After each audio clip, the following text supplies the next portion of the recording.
Hey, Lisa. Hey, Uh, Matt. it's good to connect with you again. Thanks so much for doing the Admin Academy with us. I think it was a timely topic and a time Yeah, when people really need a conversation revolving around effective communication and trauma-informed leadership. We deal with this so much with kids that it was, yeah, I think, a good topic to really dive into. So, my pleasure. yeah, the evaluations were all really good. I think people got took away a lot, but I would like to hear your feedback on the action and dissemination pieces that they put in. Yeah, the reflection pieces were really interesting to me, and the thing that came out so much about those reflection pieces, the first thing that came out is people really liked learning about the three principles of effective leadership communication in a crisis from Mayfield. They liked the research on it, and they liked the discussion of it in terms of how to actually operationalize that within the AA Academy. And so many people talked about that communication and really, I think, paid attention to the questions I posed in terms of, are you really doing that? If not, why? And also, give me examples. Hang on one second. I'm just going to try to put that. Give me some examples where, that communication style has come out in your work recently. And people were really honest about that. If in terms of, well, sorta, or not really. Or some people would say, well, I'm really good at the first part about giving clear direction, but I'm not so good at the meaning making and the empathy part. And I now understand why that is so important. And it reminded me of a conversation I had with a senior VP of HR recently from a very large company in the United States that's struggling with reopening. And they're having a lot of pushback from employees about feeling safe to come back. And so they asked me to do a training webinar for their managers, and the senior VP of HR was there, as well as the regional VP of HR was on this. And they were asking me for some phrasing suggestions for customers that show up and don't want to wear a face mask, and employees going into their facilities without wearing a face mask. And so I gave some phrasing suggestions, and right away the senior VP of HR, she just stopped me and she was like, wait. It sounds great, but you have to understand we have a very strict policy and we have to stick to the very strict policy. And I just let her go on, and when she was done, I said, yes, you absolutely have the strict policy. What I'm talking about is how you communicate this. And she was so wedded to the notion that coming across through an enforcement tone was the only way to get people to understand how strict this policy is. And I kept trying to help her understand, just like I did in the AA, using Jacinda Ardern as a great example.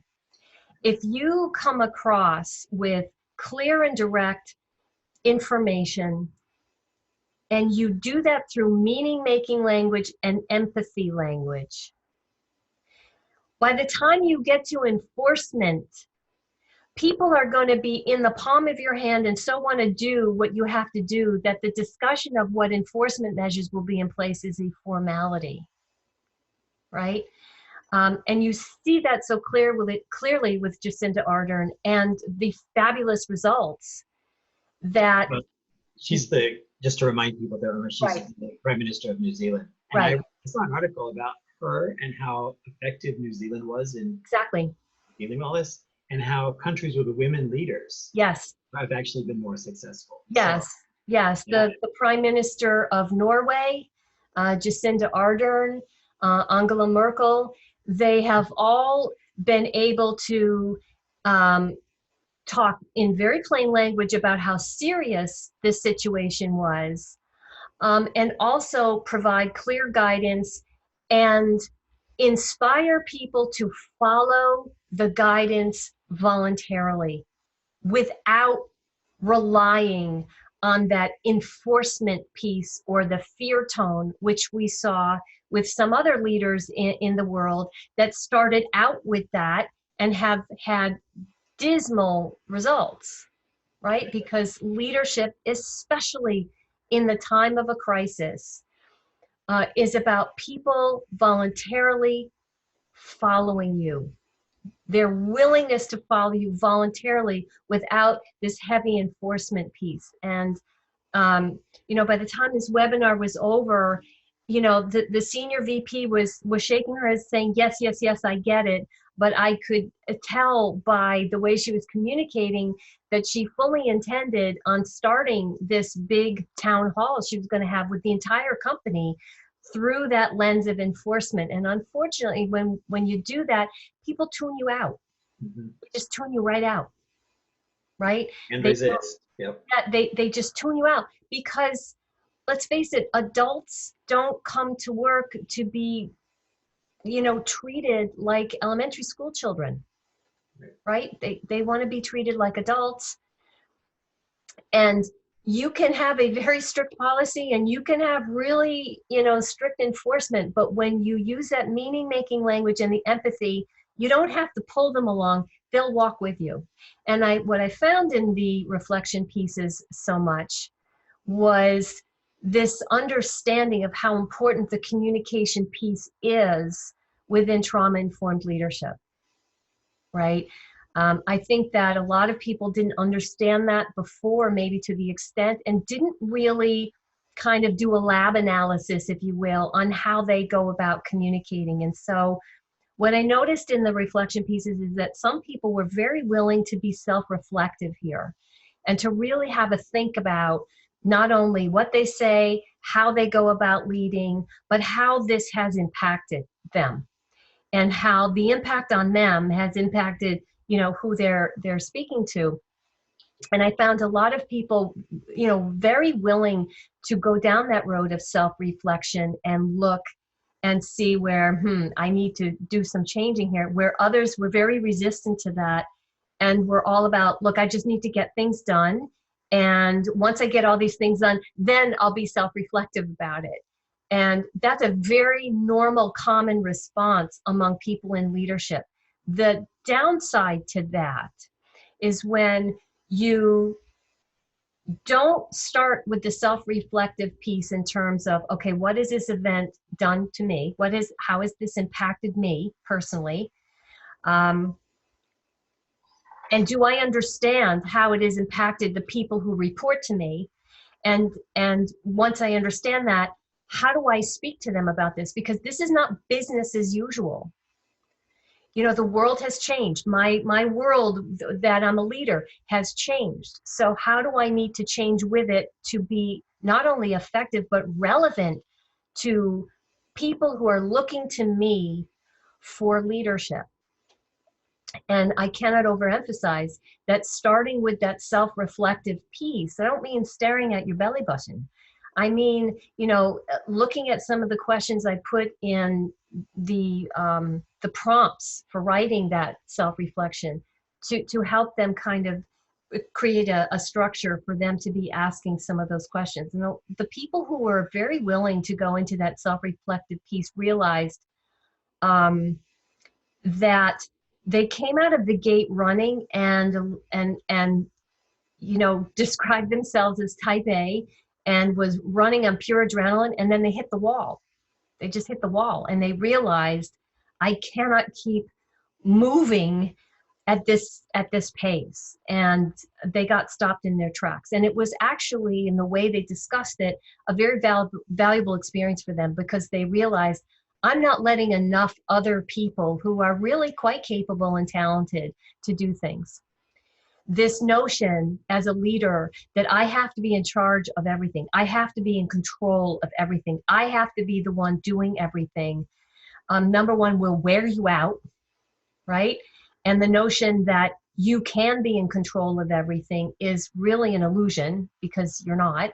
But when we don't delegate, when we're not willing to allow others to step up to the plate and give of their talent, when we say, you know what, I need you to take over this piece, do it. We cheat our organizations, we cheat ourselves, and we cheat those people from development, because development happens through times where we have to stretch. And this is a time when we're all having to stretch in a lot of different ways. And what I've been saying to a lot of the audience that I've been speaking to of late in all different kinds of venues is that this is a time, particularly for leaders, to show up and serve.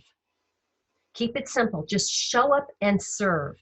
But how that service looks may be really different than what you are accustomed to, or even what you think you're capable of doing. And it's going to ask you to stretch. It's going to ask you to flex. It's going to ask you maybe to serve in ways that you're not used to. And what I've been saying to people who are on the front lines of this, as well as in leadership, meet that challenge, rise to that challenge of serving in a way that is unfamiliar. You'll be so glad later on you did it, right? Because everything that goes on in the middle of a crisis that a leader says and does is already forming the aftermath. And so many people in leadership positions do not understand this, and particularly people who specialize, in risk management and business continuity and all of this. They plan for the prevention part. They plan for if it happens in the containment, but they don't make plans ahead of time for the aftermath. And the aftermath is what lasts forever. I always say crisis is temporary, aftermath is permanent, right? So everything that we're saying to our people right now and the things that we're doing, they're going to remember. They're going to remember down the road. And it's not whether you made a mistake or not. I saw a lot of people talk about, I made a mistake in this way, and really so hard on themselves. Just so hard on themselves about always making the right decision, or always being right, or always getting it right. And I when I was reading these pieces from some of these people, I just want to put my arms around them and say, it's okay. Take a breath, because none of us is getting this right, okay? Because as we talked about this is not a discrete event where it just happens and then we're in the aftermath. We're still in the crisis part. This is evolving, right? And so we are being asked to constantly rise to the adaptive challenges. And look, sometimes we're going to get it right, and sometimes we're not going to get it right. It really is okay if you make a mistake. Okay, so you'll recognize it, you'll acknowledge it, and you'll correct it. Unless you are a surgeon with a scalpel in your hand and surgical instruments on a patient that's wide open, making a mistake at that point, yes, could be, really critical in life or death. But let's just take a breath and realize that, especially educators, I think in terms of adaptive challenges and stressors, they've really been given the whammy on this. Because to turn around in a weekend and turn your entire educational system to be virtual, over a weekend, well, that's a pretty unrealistic expectation, isn't it? So really the expectation is, okay, over the weekend, we're going to do our best to transform our educational system into a virtual system. And as we go along, we're going to spot what's working and what's not working and work on what's not working and keep improving what's not working. But I saw a lot of this very rigid expectation of I've got to get it right and I've got to get it right the first time, and it's just unrealistic, right? And rigidity doesn't work well in the midst of an adaptive challenge. Our ability to be adaptive, and when leadership can show that, especially when leadership makes a mistake. And I saw one piece about this person talked about they realized they made a mistake. They had given out inaccurate information, and it caused a lot of frustration with those who report to that person. And she realized that and said, look, I just acknowledged that I really goofed up. I acknowledged the frustration it caused. I corrected the error. So this person demonstrated humility and vulnerability. What fabulous, valuable leadership lessons to those people around you for development. That when a leader can say, I goofed up, I'm sorry, this is what I'm doing to make it right. That's life. That is life. And what we're modeling for the people who are following us, and even our students, they're taking their cues, from us. So, that jumped out at me. Another thing that jumped out at me was, let me find where I wrote down my notes for you.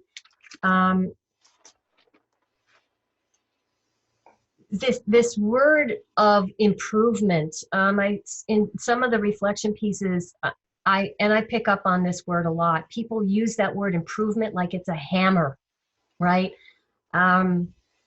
Almost like a confessional, like I know there's always room for me to improve, and I know I need to improve in this area.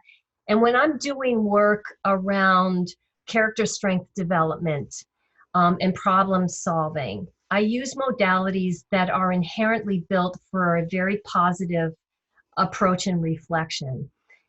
And that word improvement automatically shows up as meaning something very different than if you use the word development, right? I know I can always develop where my communication is involved, or I know I can develop where being empathetic with my direct reports, versus if you say, I know I could use some improvement with my communication. It sounds different, right? The one is full of judgment and doesn't acknowledge what you're already doing well.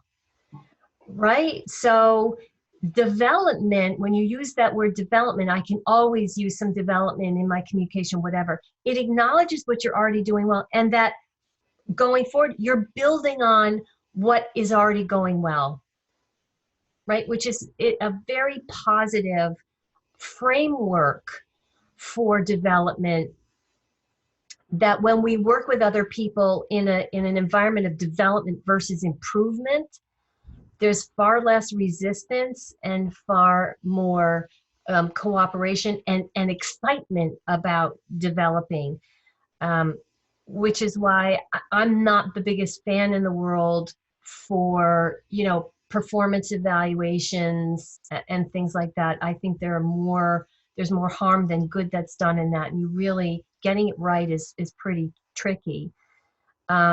But if you're working with your people in a direct way, most of the time, you already know how they're doing, and you can be giving your feedback to them, all along.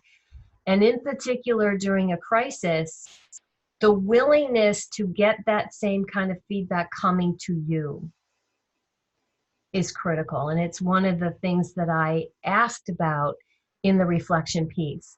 Do you think that those people who report to you agree with you that they see the values you've listed in how you behave and how you respond? And the responses to that were very interesting too. Some of them said, yes, absolutely, I think my people would agree. And others said, well, I don't ask. Or I asked a very long time ago and I never asked again. Or, yeah, you know what, I think they'd agree on the direction giving, but the empathy and meaning making piece, no, so maybe I should ask. So again, that was a place where maybe they realized, oh, here's another way that I can connect with people who report to me and get a different perspective of how I come across. And if I'm, for the purpose of understanding if I'm being effective or not, which in the middle of a crisis, your effectiveness is the most important thing, right? What I noticed in a lot of these reflection pieces was a point that I really made a lot within the content, and that is the care and nurturing of your relationships with your direct reports, the most important thing you could be doing right now. The most important thing. And I saw a lot of them talk about what they've done in that way and how it's really helped them. Others are more mission driven, not so much in terms of connecting, which is too bad, because the role modeling of nurturing that relationship is something that teachers can turn around and do with their students. Because right now, teachers maintaining relationships with students is going to be inevitably more important on versus whether or not they figure out how to do algebra right now. Teachers have such a fabulous impact on students, and I think that, I hope we're all understanding the critical nature of the educational systems in our community that have gone undervalued for so long, that in a lot of communities, I think people are learning the hard way how important teachers are in the lives of students, how important the school is in the lives of families. And what I'm hoping, one of the positive things that comes out of this is a complete reset and reboot on how communities operationalize the value schools have in far more ways than just teaching grammar and algebra and things like that. Teachers are depended on for so much now.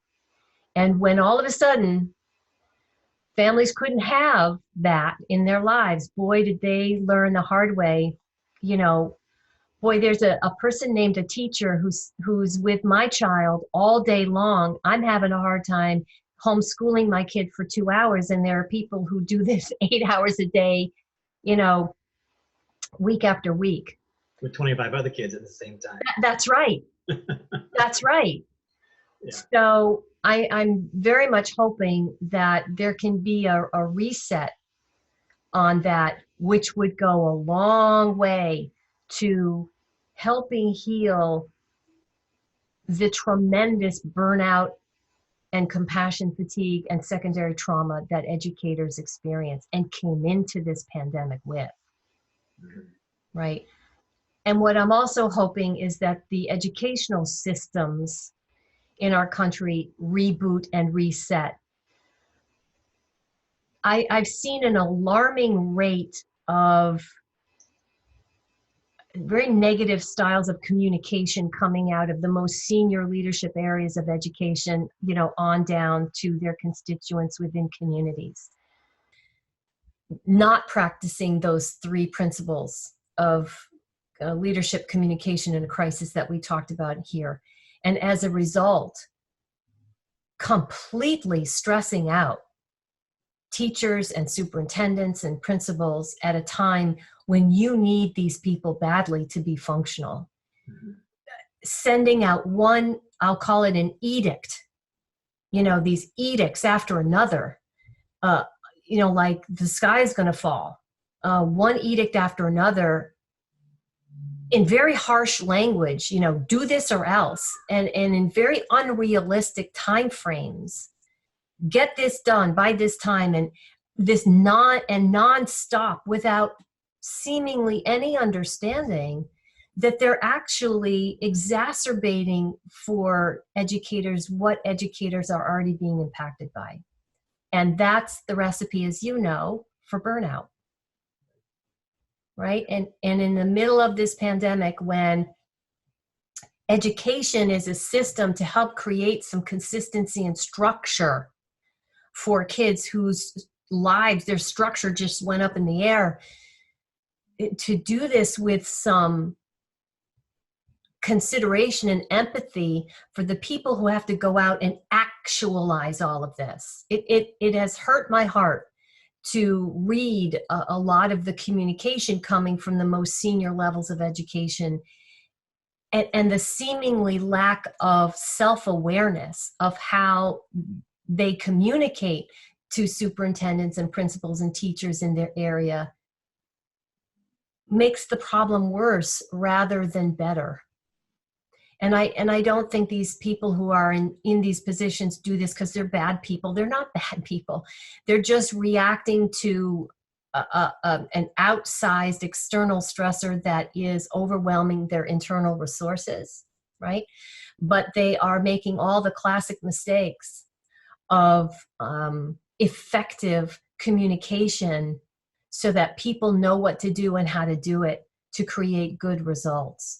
It's coming from a place of fear and very definitely a feeling of lack of control. And when leaders use a very punitive, authoritarian style of leadership, that's all about control. Typically in a crisis, that leadership style fails miserably. And those leaders fail miserably, and they tend to double down on that even more to try to get back that control rather than becoming comfortable and functional in an environment of chaos. Because that's what we're in right now. Yeah. Right? So, that's something that I've noticed that I saw came out in some of the coaching, questions during the academy, as well as in the reflection pieces. So Matt, something else that I noticed in reading these reflection pieces, as you know, one of the prompts that I put out there for the reflection piece was about listing what are your values, and then asking them to give specific examples of 3 recent work examples of how their work expressed those values. Mm-hmm. And I ask this question a lot when I'm doing work with leadership, people in leadership positions, for good reason. People have a lot of confusion around what values are. They think they know what a value is or what their values are, but when they start listing them, they're really not values. Like some people said a value of theirs was being data-driven. Well, being data-driven is not a value. It's actually a standard of doing something or a preference for doing something, but it's not a value that directs how you conduct yourself, in the world. So after, reading the responses about values and clearly seeing the confusion that, by the way, I see all the time, it's not just with this group. I reached out to a friend of mine, a colleague, who he does a lot of great work in this area, and he was kind enough to offer to send me a couple of pieces of his work, completely free of charge, as a courtesy to me, that I'm going to be able to share with you and the people who are listening to this. So one is going to be kind of a primer on what values are and how they fit into leadership. And the second is actually kind of a questionnaire for generating your values. It's a great self-reflective piece. It's eye-opening, and it really helps you, get down to the core of what your values are, so then you can get on with actually operationalizing those values in how you do your work as a leader. So my deep appreciation to Kirk Anderson, who is the founder of Action Point. Great guy, very generous of him to send this work, and this is his own work, to me to send on to you. So I look forward to your people tapping into this resource, because I just know they're going to find it really valuable. So I've done a lot of talking. So is there anything you want to ask me about these reflection pieces? I don't think so. I don't want to make this a whole nother, hour-long webinar for these people. So right. Just to get your feedback on that. Yeah, I think, like you said, staying flexible Right, and adaptable and vulnerable and recognizing it in ourselves and allowing ourselves to be transparent to our people right. is key And to not try to be everything to everyone. here, right? And that's hard. I mean, you It's know, very hard. most people in education administration, like, you know, start in the classroom where they were in charge of everything. Right, And so then as you then, you know, move up into the administration ranks, you still have that feeling like, you know, these are my kids, right, I need to be in charge of everything, whereas that's right, not what a leader really does, you right. know. So, Right. And it's not feasible. It's not resonant with reality. So you know, you spend more of your time trying to exert control over external circumstances that will not be reined in rather than actually being effective, right? So that's not the goal. So, you know, a lot of times when leadership will question me about something, I'll look at them with a smile and say, well, do you want to be right or do you want to be effective? Right. So right, I'll leave everybody with this question today. So during right, this non-discrete crisis, as it evolves and changes and requires that we adapt, you know, just keep asking yourself as a leader, what is this person in front of me or this situation in front of me asking of me right now? What is this asking of me right now? Don't worry about the future, tomorrow, the past. What is this asking of me right now? And how best should I respond to this right now? Stay in the now and be very clear about what is being asked of you right now. And that, I think, gives people a clear roadmap on how to be responsive in the now, because that's when things are happening, right? right. And you can't control the past and you can't control the That's right. future. So, That's right. yeah. That's right. So thank you for inviting me to do this trauma-informed leadership in the time of a pandemic. I've loved it. I've loved getting to know your people and reading their reflection pieces, and I hope this information will help them going forward. Well, thank you, Lisa. You've been a treasure trove of wisdom. So My I'm sure pleasure. we'll be working together again soon. I hope so too. All right. Thanks.